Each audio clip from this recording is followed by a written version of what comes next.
has you excited for this game? Let us know there, because one of the things that might have you excited for this game is something that I'm not super familiar with, but I'm excited to get. I'm breaking it back out. I'm breaking it out. It is the OG's dramatic reading? We haven't done it since last season. This is the game. This is the time. This road is not just a road well traveled. Oh. It is tattered and battered with frustration, strewn with heavy memories and sinkholes. 5 times the Texans have been here. 5 times they've dragged themselves home, pulling the shackles of that dastardly word, shackles, potential. And fall short has left them with deep scars and bitter burdens. Year after year, it was back to their drawing boards and their houses of cards. The legendary hometown son, Gary Kubiak, tried and failed twice. The volatile and polarizing Bill O'Brien tried and failed twice. D'Amico has tried and failed. They stood face to face with validated royalty, Patriots, Ravens, Chiefs, in this divisional playoff round. 5 times. They began every chapter with their chins high and eyes focused, but we know how those stories ended. Every time they tried to convince themselves more than us that they belonged, but they did not. They saw T.J. Yates overwhelmed. They saw Tom Brady dangle hope in front of them like a cat toy, only to pull it away and leave the Texans swatting at more false hope. They saw Brock Osweiler tell 3 interception stories on the way to another melancholy ending. We laugh to keep from crying. They saw 24-0 crumble, Lamar Jackson rumble, and time and again, H-Town humbled. So they are here. Kansas City, here they come. Is this the time, the place, the tipping of the crown? Yes. Yes, it is. And why? Oh. And why? Oh. This is not T.J. Yates. This is not him. This is not Brian Hoyer, Brock, inconceivable fake punts, overmatched defenses, false prophets, fraudulent quarterbacks, and misconceived plans. This is real. The favored son D'Amico is bringing the swarm. C.J. Stroud is bringing his magic. Nico and Mixon are bringing more than empty promises and blank stares, but steely-eyed confidence like this city has never seen before. This is a team that already has lived through frustrations and stumbled through sinkholes, yet they rose, brushed away the dirt and grime, and stepped forward, galvanized and irrepressible. Yes, this is the time. Yes, this is the place. This is the day. Okay. This is the time. This is the place. This is the day. Yeah. All right, Texans. Let's go. I was afraid that you were like, there was a few times where I was like, are you setting this up for the okie doke? Where you're going to like knock folks down. But no, man, like I'm excited for this game to happen, excited for the opportunities. And let me know. Again, let us know on the text line, 713-572-4610. What are you indeed excited for in this game? Because I think first and foremost, I didn't realize how excited and how giddy I was about this. But yesterday during lunchtime confessions, Sean sat in with us, and he just reiterated what he told us then, which is that he actually is in a place with the 2 football teams that he loves the most playing this weekend or in the next 3 days. He would much rather the Texans get this victory than Notre Dame win the championship. And as we're thinking through, like, okay, what are the implications of this? It's like the opportunity to be the one that stands in the way of like the landslide that appears to be the Chiefs dynasty? Question mark? You know what I mean? Like, it's a dynasty. Okay. Like to be the thing that ultimately stops that forward progress. And the conversation all off season for a decent amount of the year is, can that team have a three-peat?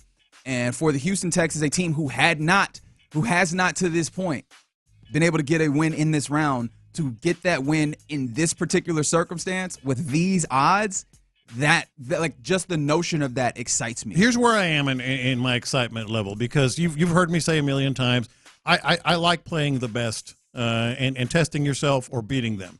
And you just alluded to it. This is the best. This is the standard. This is the NFL's best team, and it's not close when you look at the body of work. You can talk about who's hot, who you're picking, who Baltimore might do this, and whomever might do that. You can talk about Buffalo, whatever. You can talk about all that. Kansas City's the standard. So and the Texans know that more than anything. There's not going to be a problem with focus. There's not going to be a problem with anything in terms of getting ready. I think it's kind of in a weird way an advantage. I think it's kind of an advantage to know this is where they have to go through, and there is no doubt about it. And that's what kind of inspired that speech, which, by the way, never in a million years would I use AI to thing. I've been writing since I was in 5th grade. Somebody said, "Oh, that sounds like AI." No, that was yours truly, and I did it last year without AI. I did it today without AI. But no, I think someone said that I undersold what you read. They said they're ready to run through a wall. There's a few people that are like real excited on the YouTube. I got an "Oh, Captain, my Captain." I'll hold that. I did not. Although, to be fair, in listening, I was doing a lot of ruminating on like the previous falls. I was kind of surprised that the word Sisyphean did not come up in that because, just the continuous rolling of the boulder up the hill only to reach the divisional round of altitude. I should have used roll it back. Maybe AI would have used it. Possibly. But yes, it got me to a place where I kept thinking about all of the times where you weren't able to get to this place. And again, the clearly one of the most exciting parts is like the what if of if you do win, what would that mean? What would the jubilation be on the other side of it? But like within the game itself, what are the points or what are the things that give you some level of excitement? Within the game itself, I mean, you heard it right there when I was talking about. D'Amico is not Bill O'Brien. No. Deshaun Watson, C.J. Stroud is not Deshaun Watson, which Deshaun Watson was an electrifying player. I'm not trying to take that away from him at the time when he was here. Obviously a mere shell of himself now.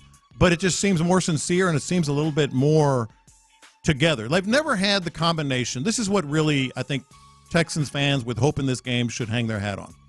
This team never, ever, ever in its entire existence has had the combination of head coach, quarterback, and defense. Ever.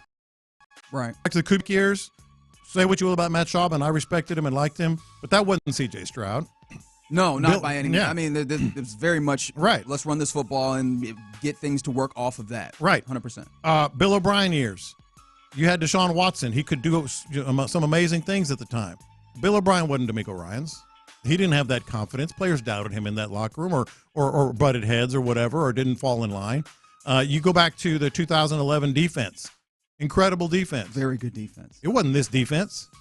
And even if you say it was, you didn't have the combination of defense, quarterback, and head coach. And I think that's where you have to have some confidence with this squad. And spoiler alert, we'll be doing it in the last segment of the 1 o'clock hour. I reached the point watching this defense last week and watching the light bulb go off with C.J. Stroud. I'm not going to pick against him. Maybe it's foolhardy, but I'm not going to pick against this team in this kind of a role with some of the things that they've been able to do with the combination of head coach, quarterback, and defense. Yeah, and the pillars are clearly there. The question for me that it keeps popping up, and we need to be in a place of excitement here, at the very least at the start of this show. And so I'm already violating. I recognize this. I'll take whatever criticism that comes in this. It's like, are the pillars enough? Are the pillars enough to hold up what feels like, hey man, there's things that are chipping away at this Texas team, but like how strongly do those pillars stand? How much support do they give?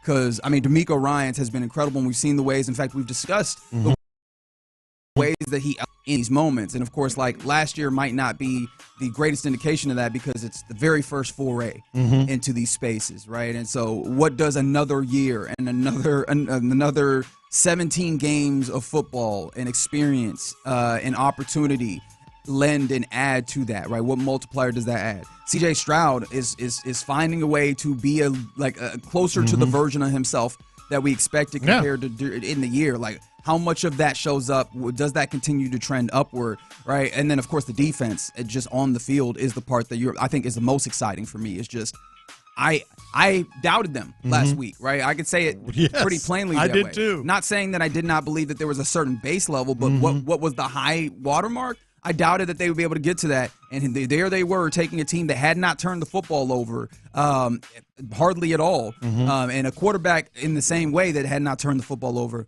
And they got 4 of them, right? Not just one, not 2, not 3. Shout out to the Heatles or whatever. Yeah. 4 of them things, right? In a big fashion. And so the challenge is very vast in front of them. We know what that is, and we'll detail it even further during our show. But knowing that, hey, I've already been in a place where they have exceeded my expectations at times.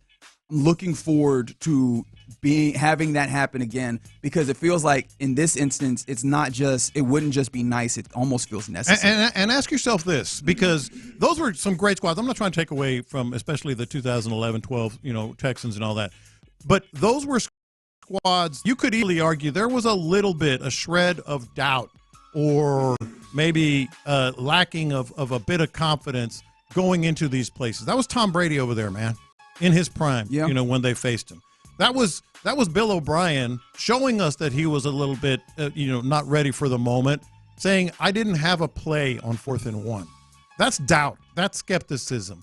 Do you think this squad has any doubt or skepticism? They might be beaten. I mean, but do you think this squad, do you think DeMeco Ryans thinks, oh, boy, I don't know about this or that? Within the confines of that room, that team? No. That building. No, I think they operate with the supreme level of confidence, sometimes almost bordering at times on, what was the word, though? I don't know if naivete is the right word to use. I feel like that would be a little too condescending. But, just in a place where it's like, oh, have they even earned, or like there was is that a level of confidence that they should have in some instances, and it's served them fairly well this year, right? And I feel like just in sports in general, there's a concept of like irrational confidence that I feel like is necessary in order to do these things, especially like the position in sports particularly that I always think about irrational confidence is cornerback. Like cornerback is a position. Do you think Derek Stingley is going, oh, wow, that's Patrick Mahomes over there? Absolutely. Hell no. Absolutely not. Hell no. No. I mean, there is a quiet, still confidence in that man. And I mean, honestly, in a lot of guys on this team, sometimes a little less quiet with various people, just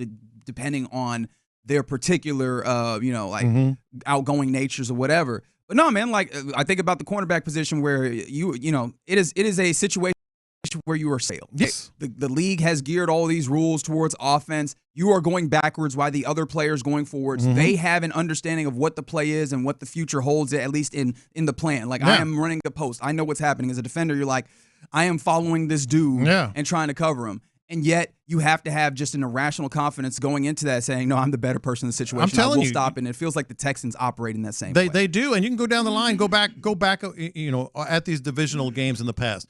You think Brock Osweiler was like, yeah, man, I'm a killer? Hell no. You think Brian Hoyer? No. You think, C.J. Stroud? Yes. So the confidence level, this is not the same Texans. They may get beat. That is the Chiefs. That's a great team. They're going for 3 Super Bowls in a row, but it's not going to be for lack of the confidence that they can get it done. And I think that's the biggest difference. And I go back to DeMeco starts there, CJ starts there, and this defense, it starts there. I mean, I think this is a different feel. This is a different look for this Texan squad. Yeah, and now it's just what remains to be seen is, can you get it done, right? Because there's been teams that have come up against great teams, and particularly this great team, or at least this era of this great team, and that they've had good chances. Like that's part of what has built the mythos of this team, is beating the likes of Josh Allen's Bills and Joe Burrow's Bengals and such. Like to be able to stand up, like you've got to put your best foot forward. I do have a little bit of confidence as well, or at least excitement to see if this team is just going to do the thing where when the time comes, right, like we are going to put our best foot forward. You know what I mean? Yeah. Like that is something that this year has I've had questions about. It's like, are they going to put their best foot forward? It's one of the reasons why, especially early on in the season, I was not quick to jump in, because I was like, hey, it still feels like they're not putting their best football on the paper or on the field. Like this is a team that it feels like when the time comes and when the moment arises, can you put the best your best foot forward? And at this time, there's no reason to believe, because we can question what one drive meant in the Tennessee game, and I did question it. You sure did. Openly. Yes. This is different. This was a game that the Chargers were favored. They made the play, C.J. Stroud, to get everything started. The defense came up, as you mentioned, with four picks. This is different. This is a squad that is rolling into Kansas City with just a different feel and a different confidence, and most importantly, different characters, in the roles. So, yeah, excited for this one.